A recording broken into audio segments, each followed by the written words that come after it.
तो दिल्ली में जारी 25वें भारत रंग महोत्सव में मंच पर सिनेमा का रंग और भी गहरा हो गया जब अभिनेता पंकज त्रिपाठी ने नेशनल स्कूल ऑफ ड्रामा के परिसर में शिरकत की। खास बात यह रही कि पंकज त्रिपाठी ने पहली बार अपनी बेटी के साथ मंच शेयर किया। करीब 12 साल बाद थिएटर की दुनिया में वापसी करते हुए पंकज त्रिपाठी इमोशनल भी नजर आए। उन्होंने कहा कि रंगमंच उनकी जड़ है और इतने सालों बाद फिर से मंच पर खड़े होना उनके लिए घर लौटने जैसा है। भारत रंग महोत्सव का ये पल दर्शकों और छात्रों दोनों के लिए बेहद खास और यादगार बन गया। पंकज त्रिपाठी से बात की हमारे एंटरटेनमेंट एडिटर सौरभ शर्मा ने। नमस्कार दोस्तों, मैं हूं सौरभ शर्मा। आप देख रहे हैं भारत 24। ना ऊंची आवाज ना दिखावे का शोर, पंकज त्रिपाठी का हुनर ही उनका जोर।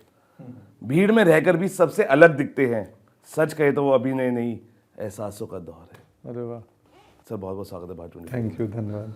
2001 आप जुड़े एनएसडी से, 25वां हम सेलिब्रेट कर रहे हैं और वही 25 साल आपको भी। ये कितना स्पेशल है आपके लिए आज का दिन 25वें भारत रंग महोत्सव का? मैं 2001 में ड्रामा स्कूल में एडमिशन हुआ था मेरा फर्स्ट ईयर में, और राम गोपाल बजाज सर डायरेक्टर थे, और उसी साल भारत रंग महोत्सव की शुरुआत हुई। पहला साल था हमारा फर्स्ट ईयर, और भारत रंग महोत्सव का फर्स्ट ईयर सेम है। आपकी भी सेवा जुबली तो हाँ, मुझे भी लगभग अब वो 25 साल हो गए यहाँ से निकले हुए। नहीं, उसके पहले शुरू हो गया था, वो दूसरा या तीसरा साल था, क्योंकि मैं पहले भारत रंग महोत्सव में मैंने परफॉर्म किया था रेणु के रंग, मेरे ख्याल से दूसरे में भी किया था नौलखा अनुराधा मैम का प्ले, और थर्ड टाइम मैं स्कूल में विद्यार्थी बन के आ गया था। तो मैं भारत रंग महोत्सव के पहले सत्र से परफॉर्म कर रहा हूँ, और लकीली 25वें में हमारा प्ले आ रहा है लाइलाज, जिसमें मेरी बेटी पहली बार परफॉर्म कर रही है, और मैं भी उसमें एक 10-12 सालों बाद केमियो कर रहा हूँ आज उस प्ले में। सर, वही मेरा अगला सवाल था कि 12 साल के बाद लाइलाज एक शो, और जिसमें बिटिया के साथ आप परफॉर्म कर रहे हैं, वो भी एक स्पेशल है, डबल सेलिब्रेशन है आज दिल्ली में पंकज जी के लिए। जी जी जी जी, बिल्कुल बिल्कुल। उनको अभिनव से जुड़ाव लगाव था, तो इस रंगमंच से बड़ा कोई मीडियम नहीं है सीखने के लिए, लर्निंग के लिए, तो वो भी कर रही हैं, और ये सुखद है हमारे लिए कि हम बाप बेटी पहली बार भारत रंग महोत्सव में करेंगे। बिल्कुल, और मैं उस जज्बात को समझ सकता हूँ।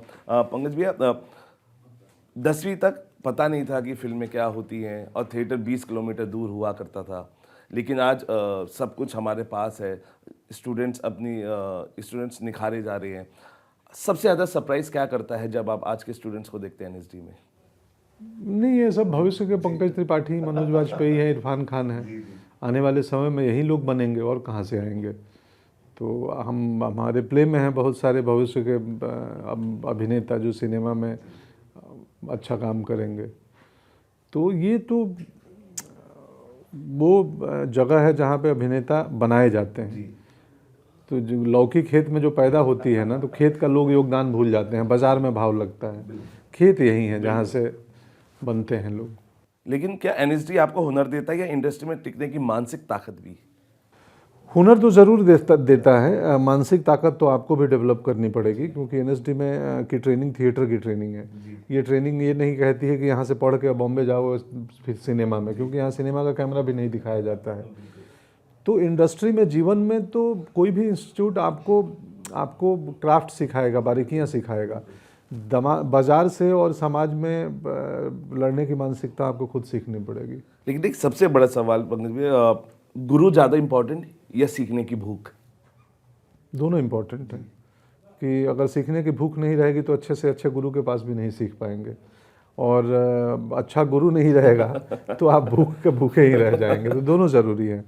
बिना गुरु के चेला की कोई ये नहीं है, बिना चेले के भी गुरु का कोई वजूद नहीं है। अच्छा, आज जब कंटेंट ट्रेंड से तय होता है, क्या एनएसडी जैसी संस्था कलाकार को भीड़ से अलग खड़ा रहने की ताकत भी देती है? यस, बिल्कुल देती है, बिल्कुल देती है। ट्रेनिंग बिल्कुल अलग है। हिंदुस्तान क्या, मतलब एशिया के बेहतर संस्थानों में से एक है ये। जी बिल्कुल। अगर आप आज एनएसडी के छात्र होते आज, तो डिजिटल प्लेटफॉर्म के इस दौर में खुद को कैसे तैयार करते हैं?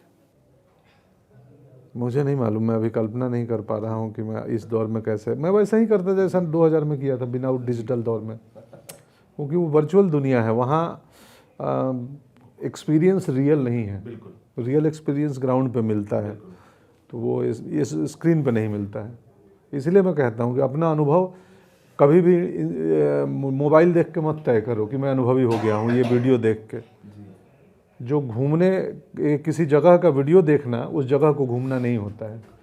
घूमना है तो उस जगह जाइए, वीडियो में मत घूमिए। एनएसडी ने आपको किरदार जीना सिखाया, किरदार निभाना?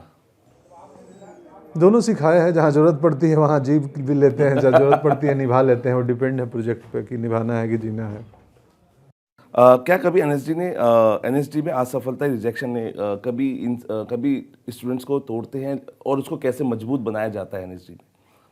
क्या क्योंकि सर असफलता जब होती एनएसडी सफलता की ट्रेनिंग नहीं देती है, लेकिन आपको उतना कारगर बना देती है कि आप अपने क्राफ्ट के मास्टरी हासिल कर लेते हैं। बाकी तो जीवन में आपकी अपनी इंडिविजुअल की लड़ाई है।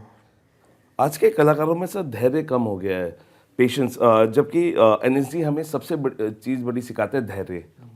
क्या ये बहुत ज़रूरी है आज? बहुत ज़रूरी है, बहुत ज़रूरी है। धैर्य के बिना कुछ भी संभव नहीं है। धीरज तो रखना ही पड़ेगा आपको, उसके बिना संभव नहीं है। क्या आज की डेट में भारत में और एनएसडी की ज़रूरत है, महसूस होती है? आई थिंक कुछ ब्रांचेज तो खुल ही गए हैं शॉर्ट टर्म के लिए, एमपी में, हिमाचल में, नॉर्थ ईस्ट में, ये सिक्किम विक्किम में। तो बिल्कुल ज़रूरत है। मुझे तो लगता है हर स्टेट में एक एनएसडी होना चाहिए उस स्टेट के लिए, कि वहाँ के बच्चे वहीं सीखें और वहीं पे काम करें। जब बहुत सारे हम शूटिंग कर रहे होते हैं, बहुत सारे हमारे पास प्रोजेक्ट होते हैं, तो कई बार मन करता है ब्रेक का, क्योंकि प्रोजेक्ट्स, मैंने जहाँ आपका इंटरव्यू सुना, बहुत सारे प्रोजेक्ट्स अब मन नहीं करता, मन करता है कि कुछ अच्छे प्रोजेक्ट करें, क्योंकि आप हमेशा एंटरटेनमेंट की तरफ गए हैं। जब अरिजीत ने ब्रेक लिया तो लोगों ने कहा संन्यास ले लिया। क्या ये वाकई में संन्यास लेना होता है या ब्रेक लेना? क्योंकि बहुत लोग कंफ्यूज होते हैं। हर इंडिविजुअल का अपनी ये है, हर कलाकार की अपनी मन स्थिति होती है। तो संन्यास थोड़ी होता है, ऐसा थोड़ी है कि वो अपने तरीके से करेंगे। कई बार होता है हम बाज़ार के हिसाब से चलते हैं। जैसे मैंने तय कर लिया कि अब मैं बाज़ार के हिसाब से नहीं चलूँगा, मैं अपने हिसाब से चलूँगा, जो मुझे अच्छा लगेगा वही करूँगा। इसके पहले कई बार जो अच्छा नहीं लग रहा है वो भी कर लेते थे। उसके कई कारण थे, उसके आर्थिक कारण भी थे। तो एक सर्टेन टाइम के बाद कलाकार को लगता है कि नहीं यार, अब अपने मन का ही करना है, अपने तरीके से करना है, तो वो करता है। तो सबका स्वागत होना चाहिए। और एनएसडी में अब 2 मंच को तैयार किया जा रहा है, एक रेडियो है, एक ओटीटी है। ओटीटी से एक फ़ायदा ये होगा कि यहाँ के जो कलाकार है वो अपनी एक डॉक्यूमेंट्री उस पर शूट कर पाएंगे, क्योंकि जो अभी तक होता था शायद वो रिकॉर्ड होता था, उनको मिलता था, नहीं मिलता था, लेकिन अब वो अपना काम दिखा पाएंगे। तो कैसे इस चीज़ की शुरुआत भी आप देख रहे हैं? मुझे अभी इसके बारे में ज्ञात नहीं है, मैं आप ही से सुना हूँ। तो मुझे इसके बारे में पहली सूचना आप दिए हैं, तो मुझे कुछ पता नहीं है, इसलिए मैं बोलने के सक्षम नहीं हूँ। पंकज भाई, कौन से प्रोजेक्ट से जिस पे पिटारा अगर आप खोलना चाहेंगे? हालांकि बहुत चूजी हैं, बहुत अच्छा काम है। कोई प्रोजेक्ट नहीं है अभी रिलैक्स है। प्रोजेक्ट निर्वाण है, निर्वाण की तरफ ले जाना है सबको। थैंक यू पंकज भाई, हमसे जुड़े। हम ये कहेंगे पंकज भाई एक ऐसा दरिया है जो अपना किनारा ढूंढ लेते हैं।